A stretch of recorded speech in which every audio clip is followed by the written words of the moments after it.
जय श्री कृष्ण भक्तों। श्रीमद् भगवत गीता के दूसरे अध्याय का मातम आज मैं आप सबको सुना रही हूँ।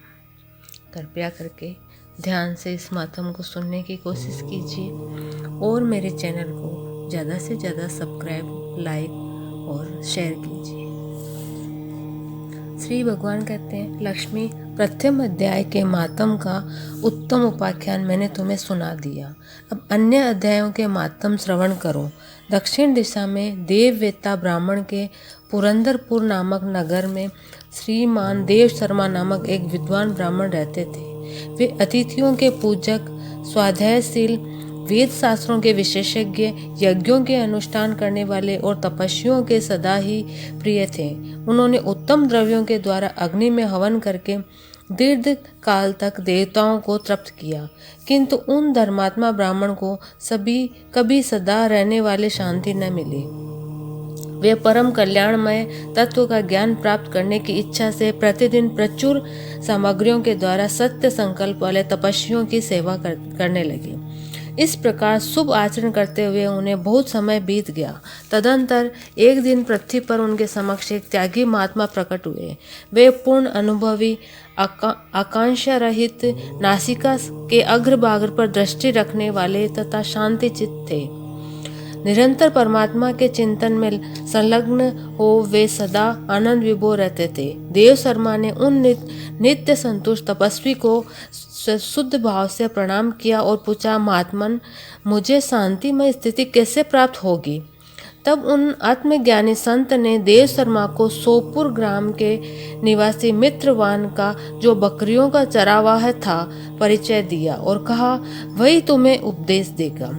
ये सुनकर देव शर्मा ने महात्मा के चरणों की वंदना की और समृद्धशाली सोपुर गांव में पहुंचकर उसके उत्तर भाग में एक विशाल वन देखा। उसी वन में नदी के किनारे एक शिला पर मित्रवान बैठा था। उसके नेत्र आनंदातिरेक से निश्चल हो रहे थे। वह अपलक दृष्टि से देख रहा था। वह स्थान आपस का स्वाभाविक वेर छोड़कर एकत्रित हुए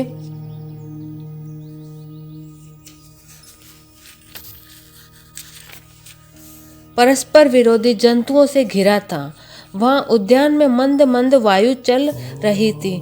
मृगों के झुंड शांत भाव से बैठे थे और मित्रवान दया से भरी हुई आनंदमयी मनोहारिणी दृष्टि से पृथ्वी पर मानो अमृत छिड़क रहा था। उस रूप में उसे देखकर देव शर्मा का मन प्रसन्न हो गया। वे उत्सुक होकर बड़ी विनय के साथ मित्रवान के पास गए। मित्रवान भी अपने मस्तक को किंचित नवाकर देव शर्मा का सत्कार किया। तदंतर विद्वान देव शर्मा अनन्य चित्त से मित्रवान के समीप बैठ गए और जब उसके ध्यान का समय समाप्त हो गया, उस समय उन्होंने अपने मन की बात पूछी। महाभाग, मैं आत्मा का ज्ञान प्राप्त करना चाहता हूँ। मेरे इस मनोरथ की पूर्ति के लिए मुझे किसी ऐसे उपाय का उपदेश दीजिए जिसके द्वारा सिद्धि प्राप्त हो चुकी हो। देव शर्मा की बात सुनकर मित्रवान ने एक क्षण तक कुछ विचार किया। उसके बाद इस प्रकार का, विद्वान, एक समय की बात है, मैं वन के भीतर बकरियों की रक्षा कर रहा था। इतने में ही एक भयंकर व्याघ्र मेरी दृष्टि पड़ी, जो मानो सबको ग्रस लेना चाहता था। मैं मृत्यु से डरता था, इसलिए व्याघ्र को आते देख बकरियों के झुंड को आगे करके वहां से भाग गया। किंतु एक बकरी तुरंत ही सारा भय छोड़कर नदी के किनारे उस भाग के पास बेरोक टोक चली गई। फिर तो व्याघ्र भी द्वेष छोड़कर चुपचाप खड़ा हो गया।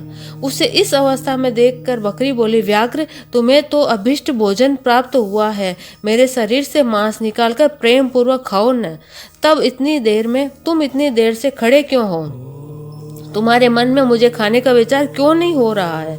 व्याघ्र बोला, बकरी, इस स्थान पर आते ही मेरे मन से द्वेष का भाव निकल गया। भूख प्यास भी मिट गई, इसलिए पास आने पर भी अब मुझे तुम्हें खाने की इच्छा नहीं है।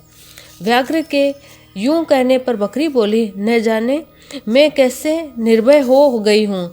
इसमें क्या कारण हो सकता है? यदि तुम जानते हो तो बताओ। यह सुनकर व्याघ्र ने कहा, मैं भी नहीं जानता। चलो सामने खड़े हुए इस महापुरुष से पूछे। ऐसा निश्चय करके वे दोनों वहां से चले गए।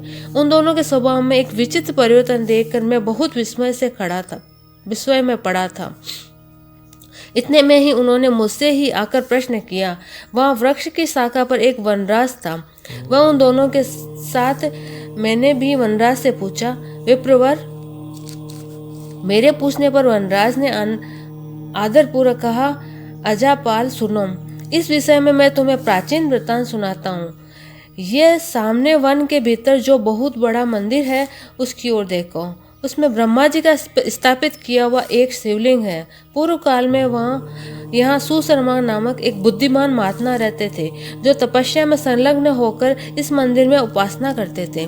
वे वन में से फूलों का संग्रह कर लाते और नदी के जल से पूजनीय भगवान शंकर को स्नान कराकर उन्हीं से उनकी पूजा किया करते थे। इस प्रकार आराधना का कार्य करते हुए सुकर्मा वहाँ निवास करते थे। बहुत समय के बाद उनके समीप किसी अतिथि का आगमन हुआ। सुकर्मा ने भोजन के लिए फल लाकर अतिथि को अर्पण किया और कहा, विद्वान, मैं केवल तत्व ज्ञान की इच्छा से भगवान शंकर की आराधना करता हूँ।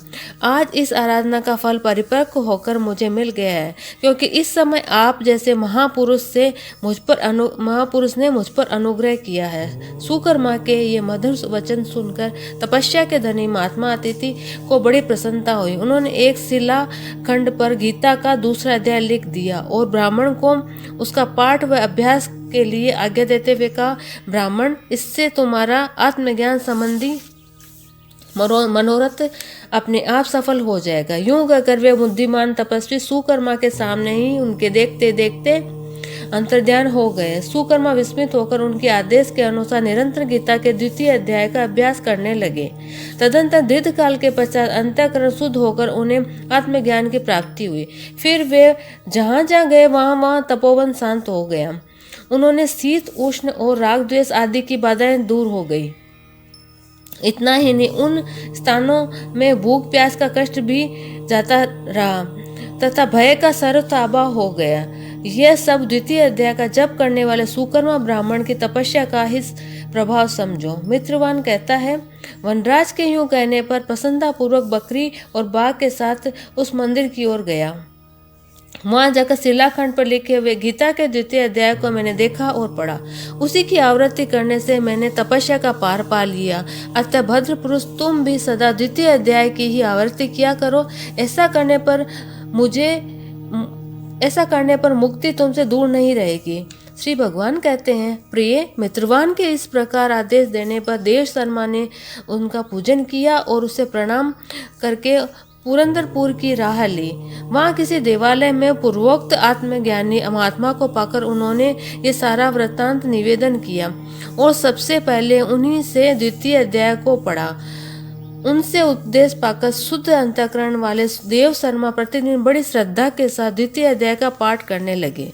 तब से उन्होंने अनवग प्रशंसा के योग्य पदम पद को प्राप्त कर लिया। लक्ष्मी, ये द्वितीय अध्याय का उपाख्यान कहा गया है। जय श्री कृष्ण भक्तों, आपको मेरा ये द्वितीय अध्याय का पाठ कैसा लगा, महात्म्यों का पाठ कैसा लगा, आप मुझे लिखकर कमेंट्स कर ज़रूर बताइए। मुझे आप लोगों का इंतज़ार रहेगा। जय श्री कृष्ण।